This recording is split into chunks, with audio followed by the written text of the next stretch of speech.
Okay, so let's dive into a conflict that's been brewing pretty quietly between two of the closest allies on the planet. And no, we're not talking about trade or tariffs. This is about something way more fundamental. We're talking about water, and it sets up a huge question for our century. So, what does happen when a superpower runs out of water? I mean, think about that for a second. It's a massive question, right? It kind of forces us to look at a future we all thought was, I don't know, decades away. Well, for one of these countries, that future isn't coming. It's already here. Yeah, this isn't some what-if scenario anymore. For the United States, especially out west, this is not hypothetical. It's a full-blown, right here, right now crisis. The scale of what's happening in the American West is just staggering. We're talking about decades of drought, cranked up to 11 by climate change. And it's created a situation that you just can't fix with a few small tweaks. This is the new reality.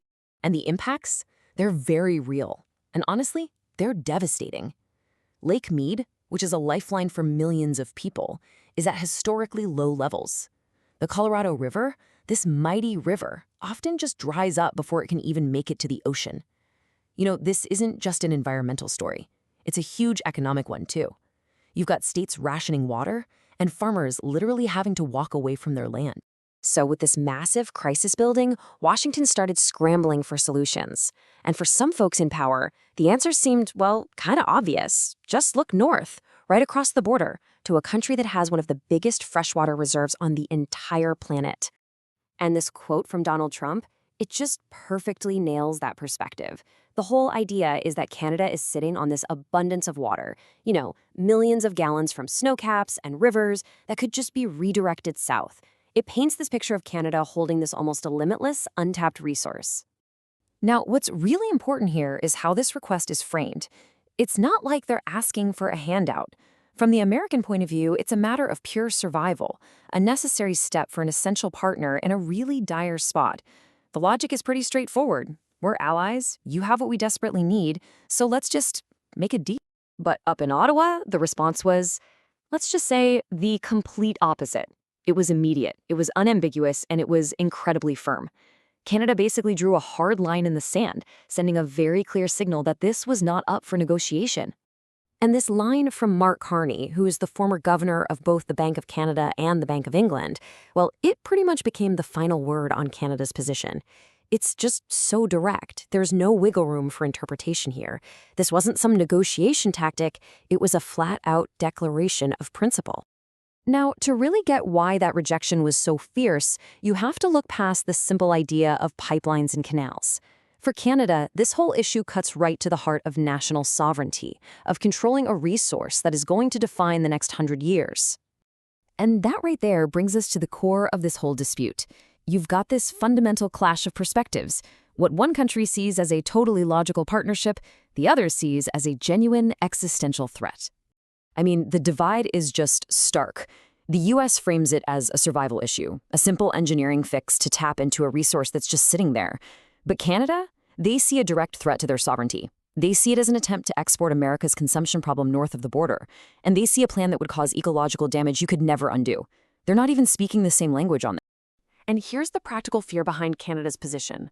Large-scale water diversion isn't like turning a tap on and off. It just doesn't work that way.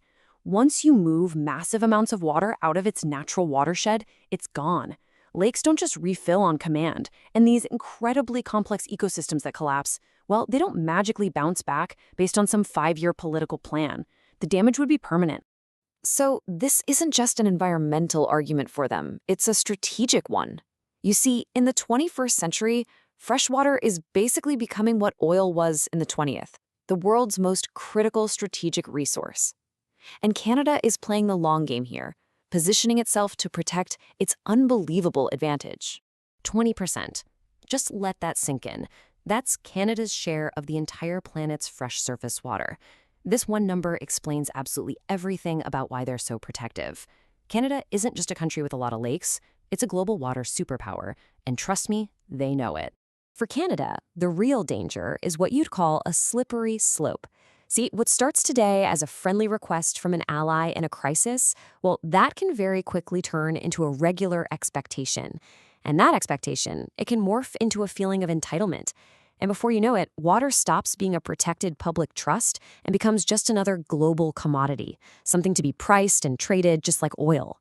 That is the exact precedent Canada is determined to avoid setting. And it all comes down to this one key concept: water sovereignty.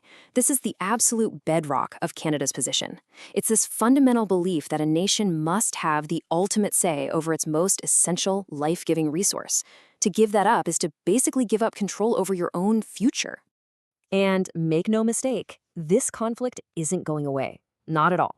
In fact, what we're seeing here is a preview of the kinds of resource conflicts that are probably going to define international politics on a warming planet. The pressure is only going to get more intense.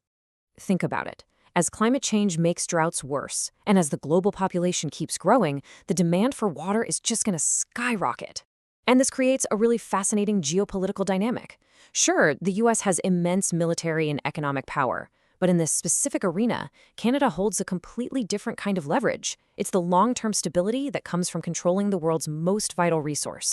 This final quote from Mark Carney just says it all. It perfectly captures Canada's entire position. For them, this isn't about short-term profit or politics. This is about securing the nation's destiny for generations and generations to come.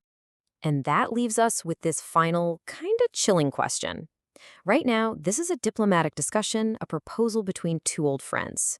But as the taps run dry and desperation starts to grow, will that polite request one day turn into a demand that you can't refuse? The decisions being made right now are going to shape the answer to that very question.